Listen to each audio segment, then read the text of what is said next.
Now here we have the bottom section of number 4. The easiest way to fit this is to put the base section down first and then to fit the mast. I showed the mast fitment earlier on simply so you could see where it went, but in practice it's easier to fit the mast after the bottom section of the plant is in position. So if my beautiful assistant hands me the mast,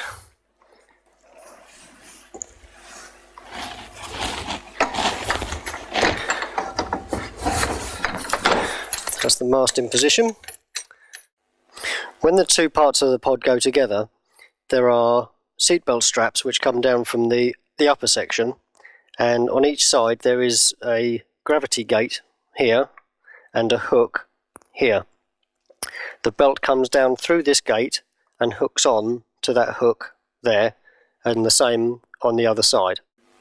Once the two halves are together, the lower jaw hooks onto the upper jaw with elastic loops, one each side, and the gauze at the back of the throat hooks onto these hooks down here, again there's one each side, and the entire manipulation of the plant is achieved through these two handles here and here, and we'll demonstrate the movement of that later on.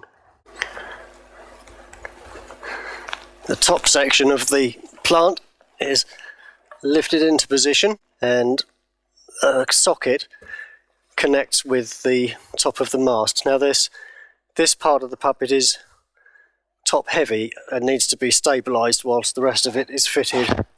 So now I'm moving inside to then attach the lower section as previously described.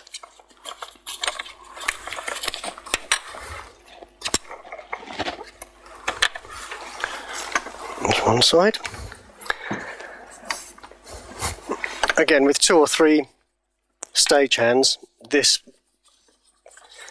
fairly complicated part of the arrangement is achieved with ease. So there the lower half is connected securely to the upper half.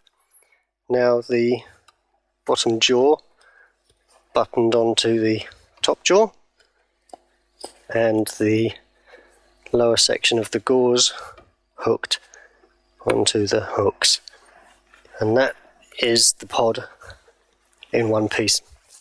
To improve the manoeuvrability of the puppet, 2 counterweights are added. Each of these is 10 kilos. These attach in the same fashion as the top section with these metal loops over solid metal hooks.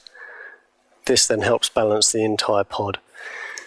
These are hidden from sight with this bag connected to the top pod, and this is held in position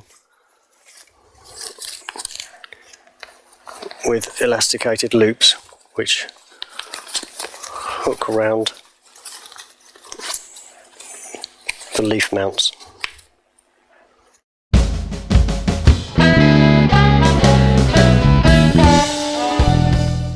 In the same fashion as number 3, number 4 has the 3 ear leaves, as we call them, and they slot into position in the same fashion as the number 3 plant. These are coded A and B, and again they slide in exactly the same way as number 3. Now again, they can be left off, but they are calibrated as part of the counterweighting system for the entire puppet, so it makes it a whole lot easier for everybody if they're in position. Once they're in position, the stem can be fixed to the planter. This is achieved with 9 hooks, which are cunningly disguised, and can be a little tricky to find. But once they're located and fitted, the finished illusion of the plant growing out of the planter rather than just simply sitting on it is greatly improved. And with the foliage performers laying down on each shoulder of the planter, the entire illusion takes place. And now the entire pod is attached to the planter, so as it moves, the stem remains fixed. As with number 3 plant, the back of the throat is a gauze, and as number 4 has to eat people, this is achieved through a trapdoor featured under this leaf. The leaf goes all the way down to the ramp, and as it drops away you see an aluminium pole, and the performer must travel underneath that pole rather than over it. Once they're underneath that, they then engage with the ramp in the planter and exit through the rear. Now, with the puppeteer firmly fitted into the plant, this is best achieved when the 2 parts of the plant are put together and you sort of encapsulate the puppeteer in at the same time. It saves a lot of time and effort trying to get somebody in afterwards. Once they're in the plant, there are gauze windows which let in light. They can then seize control of the pod by taking hold of the 2 wooden handles. They can open the mouth by lifting the handles up and down in this fashion, or they can achieve the same sort of result, which also elevates the pod, the top pod. The entire plant can now be rotated simply by rotating the torso in all of this degree of rotation. At the same time, pushing down or pushing away, the mouth can be operated, which really brings the plant to life. For a little added extra, if you are dexterous enough, there is also a lever inside the upper pod which pulls the top jaw up out of the way in a similar fashion to number 3, but done manually. It's quite fiddly, but it can be done. It's not necessary to be used, but it's there as an extra. And also, if the pod is eating somebody, then it's possible for this to be manipulated to look like chewing action. And that's the full rotation and manipulation of number 4 plant. We'll now add foliage elements from number 3 with extra parts added to demonstrate the pod in its entirety in its full dressed state. Here we have my glamorous assistant wearing the winter outfit of the full camouflage suit. It does up down the back and includes this gauze hood, which makes everything far more attractive. The foliage performer then lays on the planter and occupies the diagonal. Onto them, the extra elements can be added. Each suit has a clip, again marked A and B, and the 2 new elements hook onto those with elastic loops. One of these elements fits onto the performer's left leg and the other onto their right arm. So if you hand me your hand, this is applied through a slot here, and then they simply hold on to the leaf.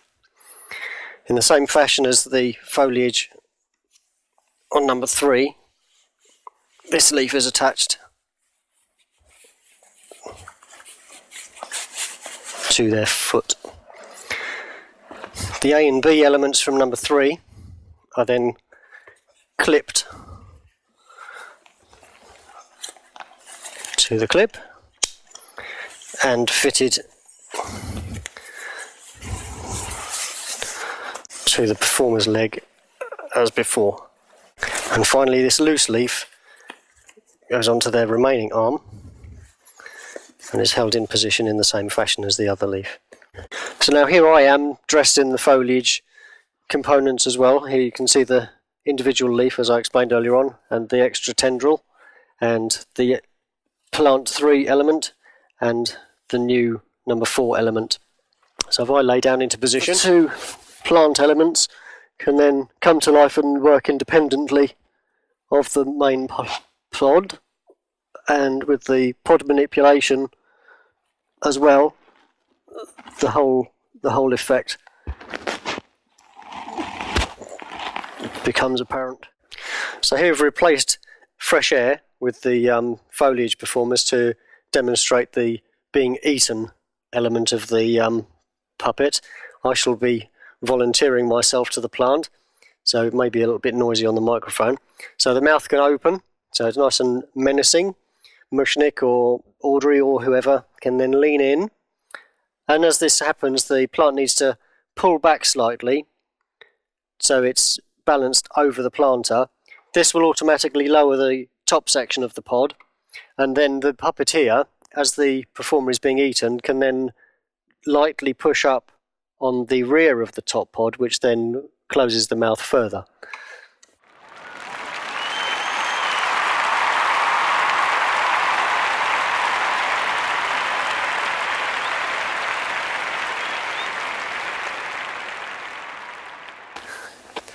They come out at the back. With all 3 elements, the puppeteer in the pod and the 2 foliage performers, the whole plant can come to life.